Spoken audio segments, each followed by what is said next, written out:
Hello प्यारे साथियों, बहुत स्वागत है आप सभी का। हमने अभी लाइव किया था बट नेटवर्क इशू की वजह से वो लाइव हो नहीं पाया और हमारी क्लास जो है वो बीच में ही कट हो गई। तो हमने कोशिश की कि इस वीडियो के माध्यम से आपको समझाया जाए कि क्या है असलियत, किस वजह से जो है अभी तक एसएससी एमटीएस 2025 के रिज़ल्ट का इंतज़ार जो है वो बच्चे कर रहे हैं। देखिए, रिज़ल्ट एक ऐसा अटकाया हुआ है कि जनरली जो है 45 से 60 दिन में रिज़ल्ट जो है आ जाते हैं। 45 से 60 दिनों के बीच में सारे रिज़ल्ट जो है यहाँ पे अनाउंस कर दिए जाते हैं।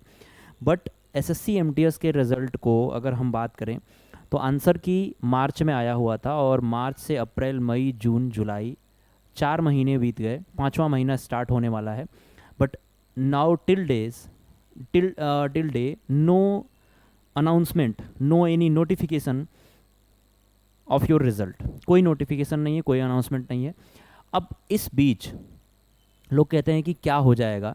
देखो मैं बताऊं, बच्चों की जो मानसिकता है वो बहुत ही ज़्यादा जो है एक आप ये कह सकते हैं कि यार परेशान है वो, कि भाई हम क्या करें। अब नई वैकेंसी आ रही है, उसके लिए तैयारी करें, पुरानी वैकेंसी में हमारा हो जाएगा। कुछ ऐसे होंगे जिनका एज चला गया होगा, ये लास्ट अटेम्प्ट रहा होगा, लेकिन अब इस लास्ट अटेम्प्ट में भी उनका नहीं हो पाया। तो बहुत सारी परेशानियां हैं। एक दो परेशानी अगर होती तो फिर उसके ऊपर बात किया जाता। परेशानियां बहुत सारी हैं रिज़ल्ट ना आने से, और क्या कारण है कि रिज़ल्ट नहीं आ रहा है इसके ऊपर भी हम बात करेंगे। और हम पूछना चाहेंगे उन सभी अध्यापकों से जिन्होंने एसएससी एमटीएस की तैयारी कराई, खूब बैच बेचे, खूब ज़्यादा जो है अपना प्रमोशन किया, क्यों आज वो रिज़ल्ट पे साइलेंट हैं। क्या वो रिज़ल्ट की मांग नहीं कर सकते हैं? क्या वो आईटीआर नहीं लगा सकते हैं? क्या धरने नहीं दे सकते हैं? अभी आज नीट का जो धरने हुए जिसमें ये कहा गया कि रिस्पॉन्सिबल किसी को होना चाहिए और धर्मेंद्र प्रधान का इस्तीफा लेके खुशी मनाया गया। मैं वही बात बताना चाहता हूँ, नीट में जितने लोग बैठते हैं उससे कहीं ज़्यादा लड़के जो है एसएससी एमटीएस के एग्ज़ाम में बैठते हैं। तो क्या ये एग्ज़ाम छोटा है इसलिए कोई नहीं बोल रहा है? क्या 1800 ग्रेड पे की नौकरी है इसलिए किसी को इसकी परवाह नहीं है?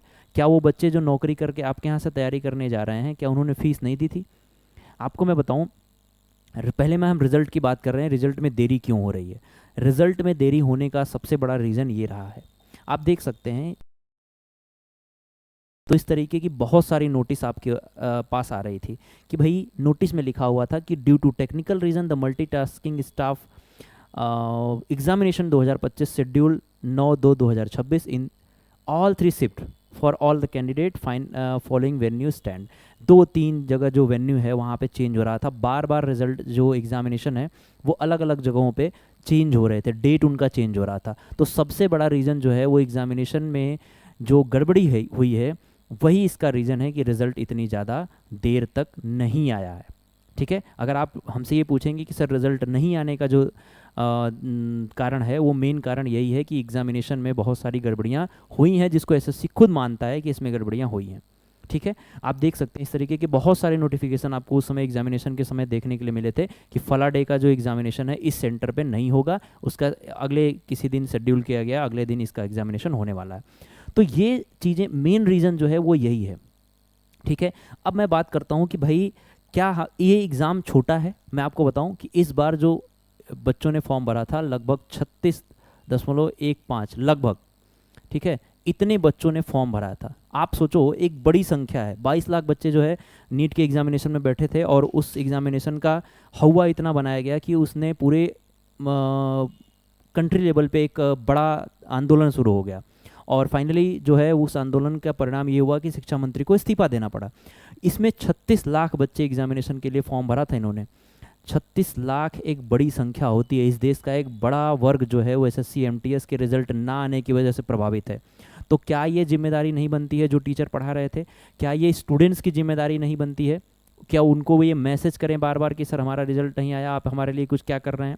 क्या उन टीचरों की जिम्मेदारी नहीं है कि उनके बड़े बड़े 10-10 लाख फॉलोअर वाले, 1-1 करोड़ फॉलोअर वाले चैनल से वो इसकी मांग उठा पाएँ कि भाई रिजल्ट हमारा क्यों नहीं आ रहा है, हमारा रिजल्ट आने में देरी क्यों हो रही है, ये हमारा अधिकार नहीं बनता है?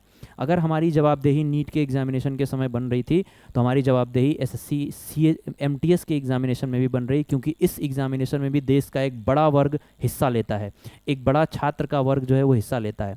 ये गरीब तबका है क्या, इसलिए इसके ऊपर बात नहीं हो रही है? भाई एमटीएस का एग्जामिनेशन अगर नौकरी पाएगा तो 1800 ग्रेड पे की नौकरी पाएगा, डॉक्टर बनेगा तो उसके बड़े बड़े अस्पताल होंगे, उसकी लाख रुपए सैलरी होगी, बड़े बाप का बेटा होगा वो, तब तो नीट की तैयारी कर रहा है। यहाँ पे एमटीएस में क्या है, गरीब घर का बच्चा होगा, कौन जाएगा इनकी मांग उठाने? क्या ये बात है आपके दिमाग में? ये बात चल रही है कि जिसकी वजह से आपकी मांग नहीं उठ रही है? क्या आपको नहीं दिख रहा है कि 5 महीने हो गए हैं, 5 महीने से ज़्यादा का समय हो गया है, अभी तक रिजल्ट का अनाउंसमेंट नहीं हुआ है? आखिर रीज़न क्या है? नई वैकेंसी नहीं आई, ना रिजल्ट का अनाउंसमेंट हुआ, आखिर इस तरीके की चीज़ों का परिवर्तन कब होगा? पिछले जब हमारी बात हुई थी एसएससी सीजीएल में जो परिवर्तन हुआ, एसएससी में जो परिवर्तन हुआ था खासकर, वो बहुत सारे परिवर्तन हुए थे, और उन परिवर्तन में ये वादा किया गया था कि जो रिज़ल्ट का डिले है वो नहीं होगा, है ना। उसका रीज़न कम से कम आप एक नोटिस जारी कर देते कि भाई साहब एक नोटिस हम जारी कर देते हैं, एक नोटिस जारी करके बता देते हैं कि रिज़ल्ट में डिले हमारा क्यों हो रहा है। क्या ये आपकी जिम्मेदारी नहीं है कि आप 36 लाख बच्चों को आप वेट करा रहे हैं? मैं मान रहा हूँ कि ठीक है इतने ने फॉर्म भरा होगा, 20 लाख बच्चों ने एग्ज़ाम दिया होगा। 20 लाख बच्चे कम होते हैं? आज के टाइम में 20 लाख एक बड़ी संख्या है। उनका आधार होगा, वो कितने परिवारों के वो आधार होंगे जिनके आधार पे वो उम्मीद जताई जा रही होगी कि अगर इसकी नौकरी लग जाएगी तो हमारा जो जीवन है सुधर जाएगा। क्या ये आपको नहीं दिख रहा है? मैं अध्यापकों से एक बार फिर से विनम्र निवेदन अपने चैनल के माध्यम से करना चाहता हूँ कि कृपा करके इस मुहिम को आगे बढ़ाइए, इस मुहिम को एसएससी तक पहुँचाइए। अब ये लोग नया, पहले इन्होंने शुरू किया कि जुलाई में रिज़ल्ट आ जाएगा, ठीक है, जुलाई मिड में आ गया रिजल्ट, ठीक है, जुलाई लास्ट में आ जाएगा रिजल्ट, ये ख़त्म हो गया, ये नहीं आया।